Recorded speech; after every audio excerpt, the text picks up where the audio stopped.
Hey, it's Clay Trader, and this will be a video chart on ticker symbol NVAX. We will take a look at the 30-minute time frame. Real quick, what do I mean by 30-minute in case maybe you're new to charts? Instead of each one of these candlesticks here representing 1 day's worth of price action, which is what you would normally see, each one represents 30 minutes. So while this here may look like several days worth of time, it's actually just today's price action broken down into 30-minute time slices. I like to this time frame. I think that's a good job of telling the quote-unquote story of the price, and then just makes mapping out levels of support and resistance a bit easier to see. I did this analysis on Friday, so that's where the green and red line annotations are coming from, and want to get things updated here.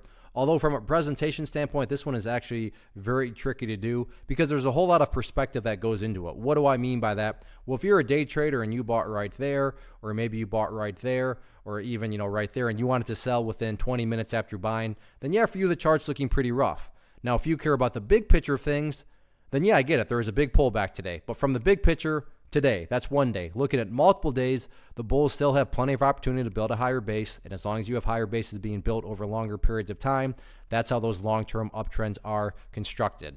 And I'm going to be talking about things from a big picture perspective. So if I sound crazy calling something bullish, my guess would be you just had a much different strategy and perspective going into the trade. Now, before I get to that, the first update here real quick just comes from a foundational rule in charting, which states when levels of support are broken and closed below, they tend to act as resistance.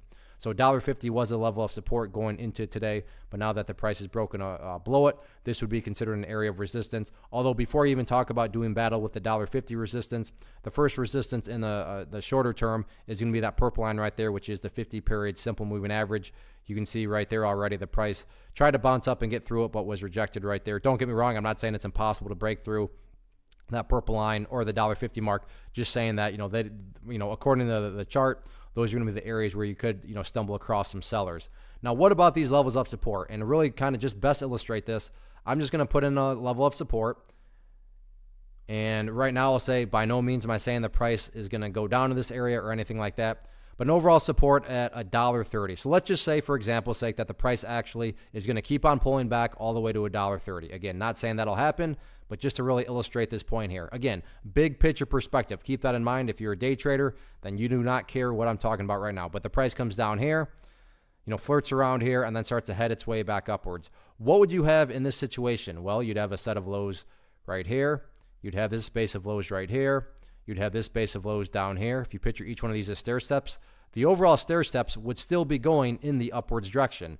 And that's the name of the game. That's how those long-term uptrends are built. So sure, today it's pulled back quite a bit, and even if it pulled back some more, like I said, the bulls do still have plenty of opportunity to build a higher stair step. So let us definitely, top priority this week is stabilize and build a higher stair step. Still 4 days left. Let's see what the bulls have in store.